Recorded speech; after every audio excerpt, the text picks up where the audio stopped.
चल चल सगुफ्ता, कितना टाइम लगाएगी? जल्दी कर यार, लेट हो रही है।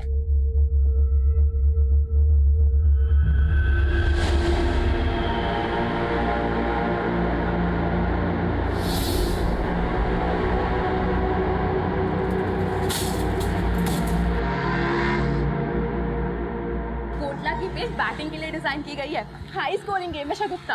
अरे पागल, तू अभी से क्यों एक्साइटेड हो रही है? पहले स्टेडियम तो पहुंच जाए।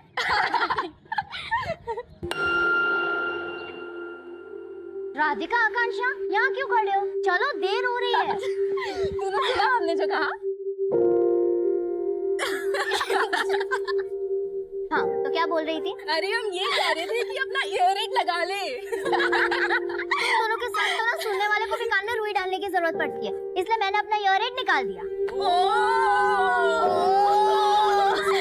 देखो देखो इन तितलियों को कैसे कपड़े पहनती है।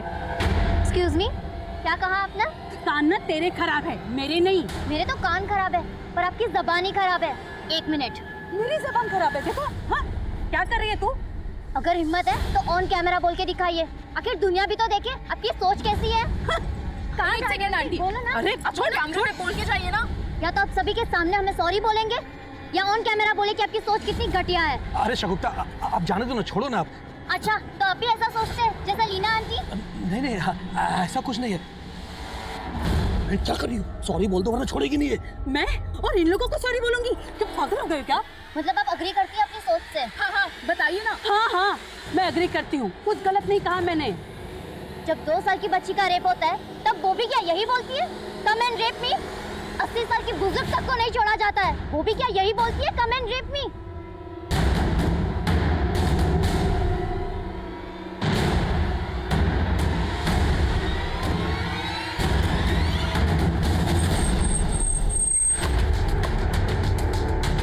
रघुवीर, सेजल, लेट्स गो।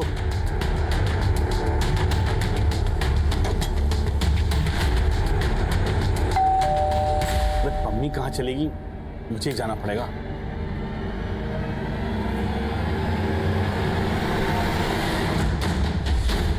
घर के सारे दरवाजे खिड़कियां लॉक कर दो। अरे सर, कौन है आप जो मेरे घर में घुसे चले आ रहे हैं? अरे ये सब ऋषि चोपड़ा, आईटी डिपार्टमेंट, आपके घर का सर्च वारंट। जिस बात का सर्च वारंट? इनकम से ज्यादा संपत्ति। हमारे पास सारा ऑडिट है परमवीर जी। आप प्रोफेशन से कॉलेज प्रोफेसर हैं और प्राइवेट कोचिंग इंस्टीट्यूट भी रन करते हो। यहाँ का लैंडलाइन डिस्कनेक्ट कर दो और जितने भी मोबाइल फोन से सब ले लो। Sir, mobile.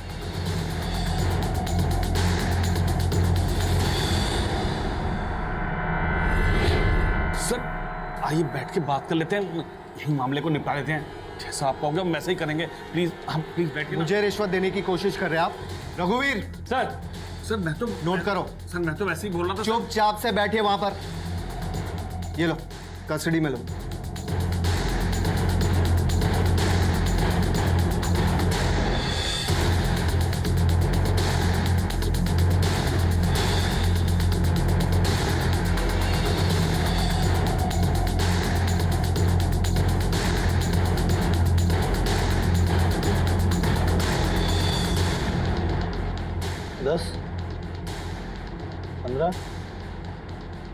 रघुवीर, यहाँ के सीसीटीवी का डीवीआर कलेक्ट करो। We need it as a proof कि यहाँ लाखों रुपए के कैश और जेवर मिले। Yes sir.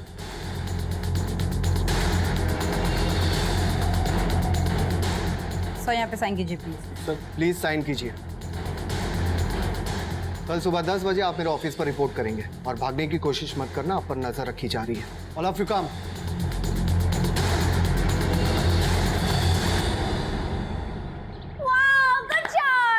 रश्मि, प्रेगनेंसी के बाद जिस तरह तुम क्रिकेट एंजॉय करी हो ना, मुझे तो लगता है हमारा होने वाला बेटा ना क्रिकेटर ही बनेगा। बेटा क्यों, बेटी भी होगी तो भी मैं क्रिकेटर बनेगी।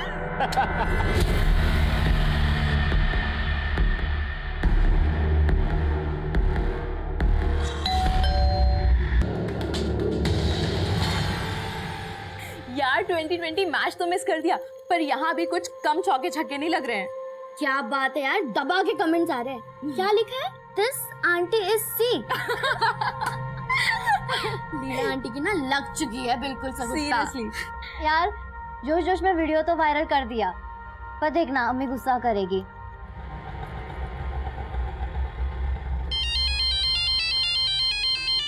लाइए 200 रुपये। 200 रुपए? भैया केशवपुरम से ना रोज आते जाती हूँ, 80 रुपए से ज्यादा नहीं लगता। अरे मैडम कहाँ जी रहे हैं 80 रुपये के ज़माने में? 200 रुपये बनते हैं, लाइए 200 रुपये दीजिए। ऐसे कैसे दे दूँ 200 रुपए? ये पकड़ो 100 रुपए और 20 रुपए वापस करो, वरना पुलिस को बुलवाऊंगी और धोखाधड़ी के चक्कर में अंदर करवा दूंगी। ये लीजिए अपने 20 रुपये। समझ सकता हूँ, हर कोई अपने एरिया में चौड़ा होता है। क्या?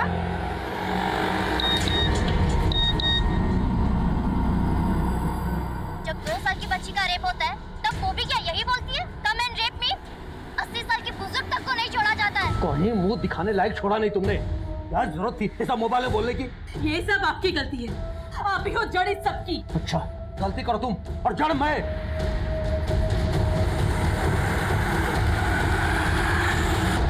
मैं जानती हूँ शगुफ्ता कि वो कैसी औरत है, पर बेटा कीचड़ में पत्थर मारेंगे तो कीचड़ तो हम पर ही आएगा ना। पर अम्मी, उन्हें आईना दिखाना भी जरूरी था। वो हमेशा ऐसा करती है और इस बार मुझसे रहा नहीं गया। और ये देखिए अम्मी, सब हमें सपोर्ट कर रहे हैं और उन्हें क्रिटिसाइज। बेटा अभी तो क्रिटिसाइज कर रहे हैं, पर जरूरत पड़ने पर ना कोई हमारे साथ खड़ा नहीं होगा। मैं मानती हूँ कि अपने राइट्स के लिए लड़ना अच्छी बात है, पर बेटा ऐसे किसी का तमाशा नहीं बनाना चाहिए ना। चलो फटाफट डिलीट करो ये वीडियो। पर अम्मी, चलो।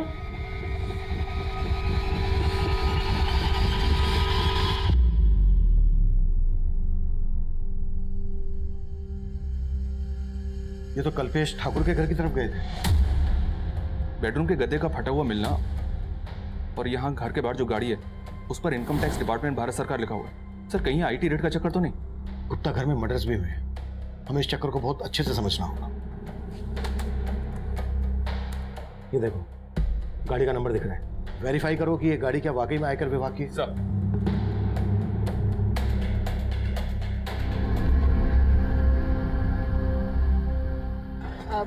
भैया वो चलेंगे?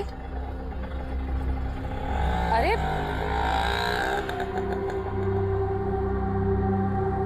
नफीसा, तुम यहाँ क्या कर रहे हो? तुमने तो मेरा फोन उठाना बंद कर दिया, तो मैंने सोचा कि यहीं आके मिल लूं। मुझे जो कहना था ना मैं पहले भी कह चुकी हूँ। तुम्हें मेरा घर खाली करना होगा। 1 हफ्ते का टाइम दे रहा हूं तुम्हें मैं, नहीं तो अच्छा नहीं होगा।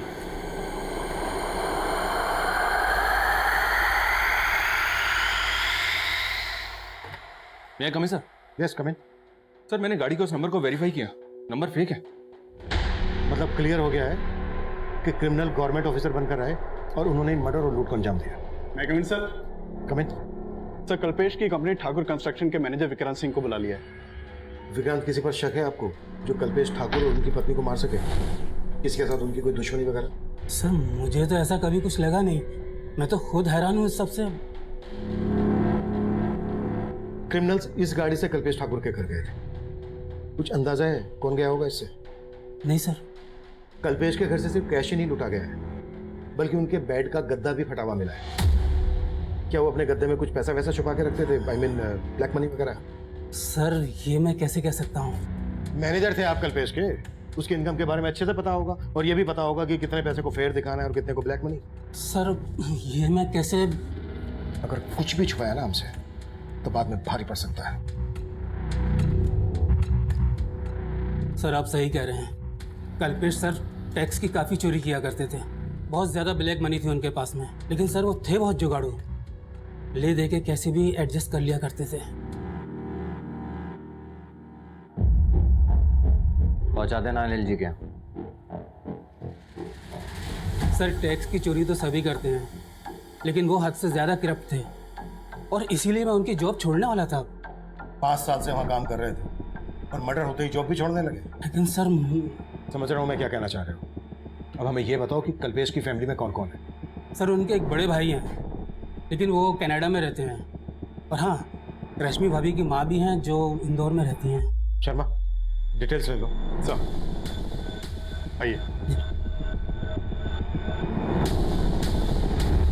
सर इसकी बातों से तो ऐसा ही लग रहा है जैसे कल्पेश ने फटे हुए गद्दे में अपनी ब्लैक मनी छुपा के रखा होगा। लेकिन ये बात क्रिमिनल्स को कैसे पता चली? शबरी इसमें आईटी ऑफिसर्स इन्वॉल्व है। गुप्ता आईटी डिपार्टमेंट से कल्पेश के केस को समझो। सर क्या बात है अम्मी, 10 बजे और अभी तक आप बिस्तर में? तबीयत तो ठीक है ना? अरे कुछ नहीं बेटा, बस थोड़ी सी हरारत हो रही थी। अच्छा हुआ तूने याद दिला दिया, मुझे जाना है, क्लाइंट के साथ ना एक मीटिंग है मेरी। तबीयत ठीक नहीं तो आराम कर लीजिए। बेटा आराम की फुर्सत कहाँ है? हाँ पर अम्मी, अब मैं भी आपका हाथ बटाना चाहती हूँ। आकांक्षा ने मुझे बताया था एक पार्ट टाइम जॉब के बारे में, कॉलेज के साथ साथ वो भी कर लूंगी। नहीं बेटा, इस सब की कोई जरूरत नहीं है। तू बस अपनी पढ़ाई पर ध्यान दे, बाकी सब मैं संभाल लूंगी।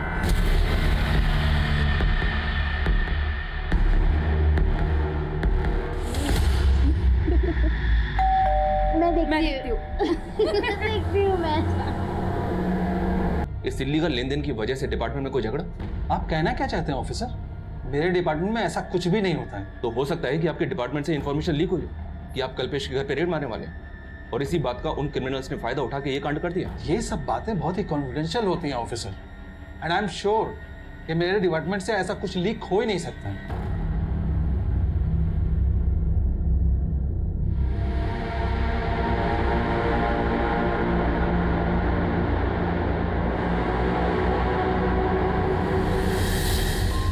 सर, पोस्टमार्टम रिपोर्ट के मुताबिक कल्पेश और उसकी वाइफ का मर्डर उसी दौरान हुआ जिस दौरान भारत सरकार के फेक नंबर की वो गाड़ी उनके घर के बाहर देखी गई। इसका मतलब यह है कि क्रिमिनल्स गवर्नमेंट ऑफिसर के भेष में आए थे। सर, मुझे अभी लग रहा है ये इसी बात से कनेक्टेड है कि कल्पेश के घर आईटी की रेड होने वाली थी। हमें बहुत सावधानी से काम करना होगा। पता लगाओ सज्जन सिंह के अलावा इस बात को वहां और कौन जानता था। आईटी वाले हैं, उन्हें किसी भी तरह से इस बात की भनक नहीं लगनी चाहिए कि हमने काम को किस तरह से कर रहे हैं और हम इन्वेस्टिगेट किस एंगल में कर रहे हैं। मैं come in sir? Yes come in. Sir, मैंने कल्पेश के घर के बाहर की पिछले कुछ दिनों की एक्टिविटीज चेक की। वारदात से एक दिन पहले वहां के सीसीटीवी में कुछ सस्पिशियस नोटिस किया मैंने। ये वहां का फुटेज है सर।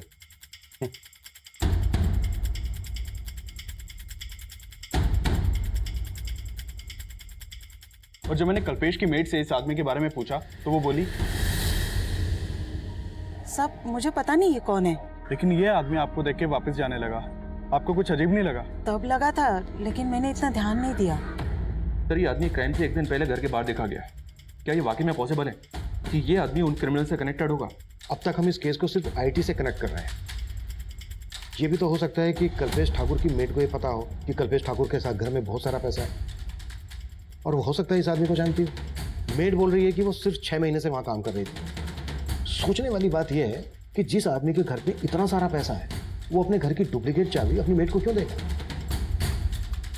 और हो सकता है ये बात कल्पेश ठाकुर के मैनेजर को भी पता हो कि उसके घर में इतना सारा ब्लैक मनी है। हमें हर एंगल पे काम करना है। Yes sir. नहीं कमिन सर। कमिन। सर, संजीवनी सोसाइटी के सेक्रेटरी का फोन आया था। उसकी बातों से लग रहा है कि मामला काफी सीरियस है। कैसा मामला? सर नमस्ते सर। सर, मेरा नाम राजन है, मैं इस सोसाइटी का सेक्रेटरी हूँ। सर, मैंने आपको कॉल किया था। सर, ये बिल्डिंग फ्लैट नंबर 205 में माँ बेटी किराए पे रहते हैं सर। 2 दिन से गेट नहीं खोला उन लोगों ने। इस तरफ सर। आइए सर, आइए सर, हटो। सर देखिए सर, पेपर भी लगा हुआ है, दूध भी पड़ा हुआ है। सर, हमने फ़ोन भी ट्राई किया था, दोनों के फ़ोन स्विच ऑफ है। राणा, दरवाजा तोड़ो।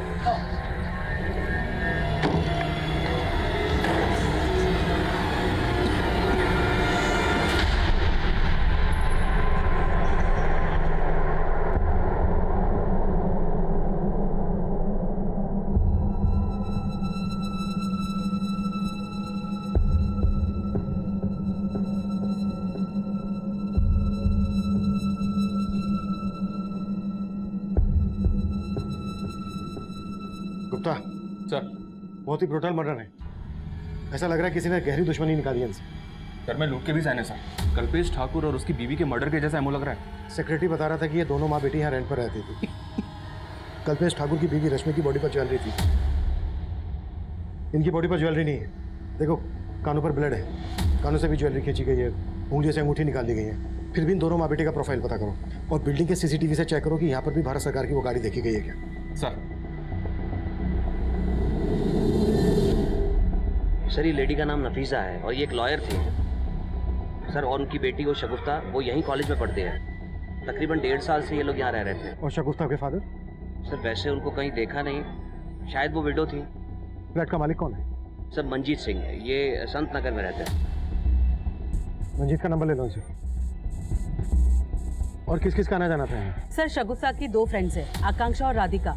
ज्यादातर वो ही यहाँ आती जाती रहती है। पिछले 2 दिन में किसी को देखा था आते जाते? हाँ सर, 2 दिन पहले मैंने एक डिलीवरी बॉय को देखा था, इनके घर की डोरबेल बजा रहा था। कौन डिलीवरी बॉय? वो मुझे नहीं मालूम सर। सर पूरी बिल्डिंग के सीसीटीवी खराब है और बिल्डिंग में 1 हफ्ते से सिक्योरिटी गार्ड भी नहीं है।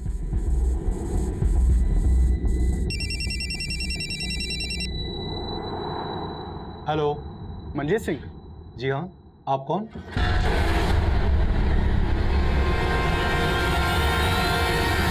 गुप्ता, सर ये कल्पेश की मेट क्यों आई है, जरा पता करो। सर नफीसा शगुफ्ता जिस फ्लैट में रहती थी उसके मकान मालिक मंजीत सिंह से मेरी बात हुई। ठीक है, उसको थाने बुला लो। और उसकी नेबर शगुफ्ता की फ्रेंड्स के बारे में बता रही थी कि उनका भी यहाँ आना जाना था, उनके बारे में पता करो। सर मेरा वहाँ आना जाना कम ही होता था। वो फ्लैट मैंने किराए पे चढ़ाने के लिए ही खरीदा था। शगुफ्ता और नफीसा के पड़ोसी कैसे थे? मतलब उनका किसी के साथ कोई लड़ाई झगड़ा होता होगा तो आपको पता चल ही जाता होगा। सर कईयों से उनके लड़ाई झगड़े थे। वो लोग तो चाहते थे कि मैं उन्हें वहाँ से निकाल दूँ। कई कंप्लेंट आती थी सर उनकी। कैसी कंप्लेन? और कौन करता था? सर मुझे वहाँ के सेक्रेटरी सब कुछ बताते थे। सर वहाँ के लोगों को उनसे बहुत प्रॉब्लम थी। किसी को उनके पहनावे से प्रॉब्लम थी तो किसी को उनकी लाइफ स्टाइल से, और यहाँ तक कि हमारे सेक्रेटरी साहब को तो उनकी बिरादरी से प्रॉब्लम थी। वो उनके सामने वाले फ्लैट में ही रहते हैं।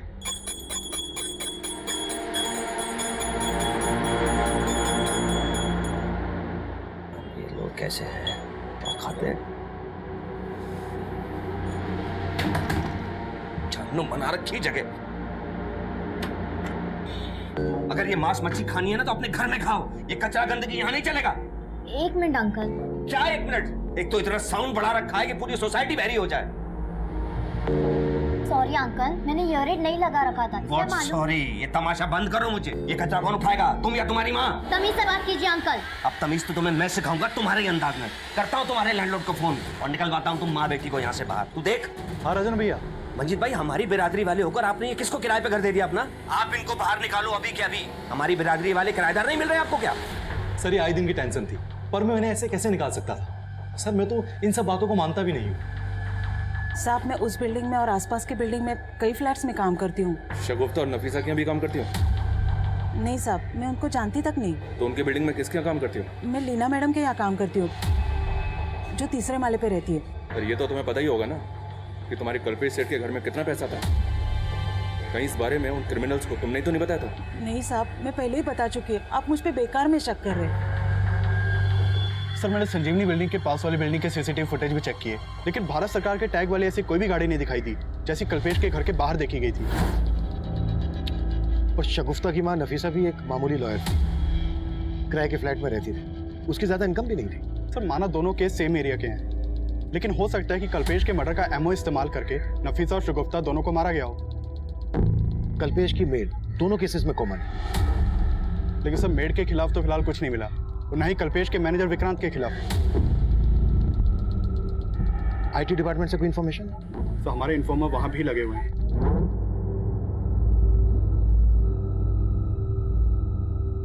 लेकिन अभी तक फिलहाल कोई काम की खबर नहीं आई। शगुफ्ता और नफीसा जिस बिल्डिंग में रहती थी उस बिल्डिंग का सेक्रेटरी राजन की कुंडली निकालो। सर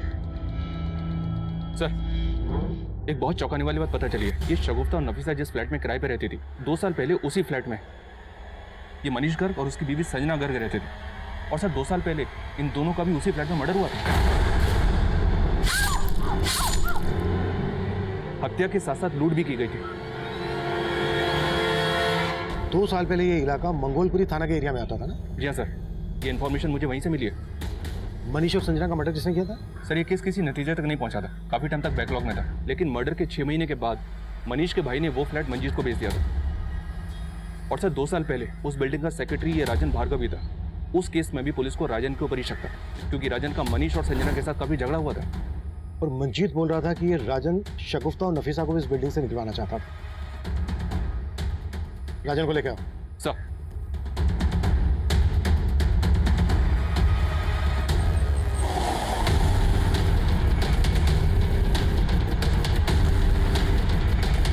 तो तू चाहता ही नहीं था कि कोई तेरे पड़ोस में रहे। शगुफ्ता और उसकी माँ की बिरादरी से प्रॉब्लम थी तुझे, पर मनीष और उसकी पत्नी संजना को क्यों मारा? सर मैंने कुछ भी नहीं किया सर, और उस केस से तो मुझे पहले ही भरी किया जा चुका है। लेकिन हम पूरी तरह से अच्छे से तेरी आरती उतारेंगे। क्या क्या कांड किया तूने? सर मैंने कुछ नहीं किया सर, मैं सच बोल रहा हूँ। सब कुछ बहुत ही प्लानिंग के साथ किया तूने। पहले सिक्योरिटी गार्ड को निकाला, जानबूझकर बिल्डिंग के सीसीटीवी ठीक नहीं करवाए ताकि ये कांड कर सके, है ना? आप गलत सोच रहे सर। सर सीसीटीवी फंड की वजह से नहीं हो पाया। आप चाहे तो सोसाइटी का अकाउंट चेक कर सकते हैं। ये सब गणित तो इसलिए जोड़ रहा था ताकि बाद में सफाई में पेश कर सके। नहीं सर, आप गलत शक कर रहे हैं मुझ पर। सर आप लीना और उसके पति को देखिए। सर मुझसे ज्यादा प्रॉब्लम तो उन दोनों को थी। और उस दिन सर आपसे वो कह रही थी कि उसने डिलीवरी बॉय को देखा। सर मैं पड़ोस में रहता हूँ, मैंने नहीं देखा, उसने देख लिया। सर वो साफ झूठ बोल रही। लीना क्यों झूठ बोलेगी? क्योंकि सर शगुफ्ता और उसकी फ्रेंड्स ने उसका वीडियो वायरल कर दिया था। कैसा वीडियो? जब 2 साल की बच्ची का रेप होता है तब वो भी क्या यही बोलती है, कम एंड रेप मी?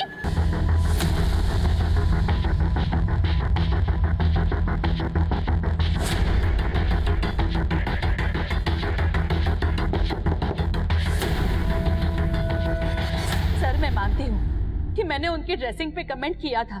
तुमने क्या कमेंट किया था ये बहुतों ने देखा उस वायरल वीडियो में, और उसके बाद सोसाइटी में तुम्हारी क्या इज्जत रह गई थी ये मालूम है हमें। इसी बात का बदला लिया ना तुमने उनसे? नहीं सर, मुझे अपनी गलती का एहसास था।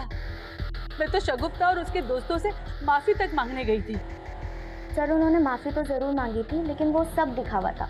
वो चाहती थी कि हम उनका फिर से वीडियो बनाएं और लोगों को बताएं कि वो बदल चुकी है। शगुफ्ता उस दिन के लिए मैं बहुत शर्मिंदा हूँ। तुमने मेरे साथ जो किया वो एकदम सही किया, लेकिन अब मेरी आंखें खुल चुकी है। तुम सबकी वजह से मेरे में ये चेंज आया है। क्या सोच रही हो तुम?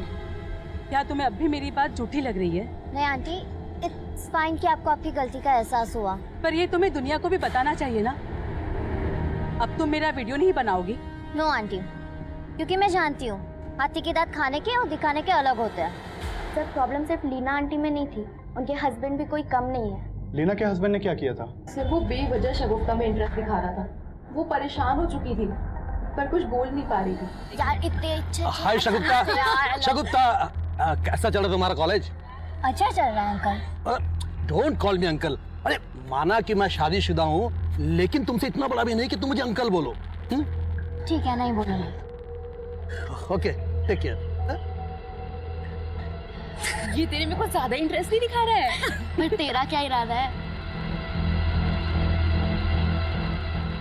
सर उनको गलतफहमी थी कि शगुफ्ता और उनके हस्बैंड के बीच में कुछ चल रहा है। सर उनको ऐसा लगता था कि हम उनके हस्बैंड पे लाइन मारते हैं, बट ऐसा कुछ भी नहीं था सर। सर मैं किसी गलत इंटेंशन से शगुफ्ता से बात नहीं करता था, पर मेरी बेबी बेकार ही मुझ पर शक करती थी। तो इसी वजह से आपकी बीवी ने शगुफ्ता के साथ साथ नफीसा को भी रास्ते से हटा दिया।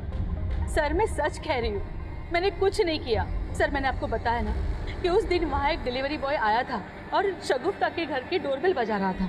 मुझे तो लग रहा है कि वो राजन भार्गव अपना किया छिपाने के लिए मुझे झूठा साबित कर रहा है। नफीसा एक लॉयर थी। एंगल नफीसा के प्रोफेशन से भी जुड़ा हो सकता है। शगुफ्ता और नफीसा से जुड़ी छोटी से छोटी बातों के बारे में भी पता करो। राजन, लीना और निरंजन पे नजर रखो। सर काफी कोशिश के बाद आईटी डिपार्टमेंट के एक एम्प्लॉय से काम की इन्फॉर्मेशन निकाली है। सर वहाँ एक राकेश मीणा नाम का आदमी सज्जन सिंह के अंडर काम करता है। मैंने उससे रिक्वेस्ट किया था, वो आपसे मिलने के लिए तैयार हो गया है। बुला लो। सर करीब 1 महीना पहले परमवीर जैन नाम का एक आदमी आईटी ऑफिस में आया था।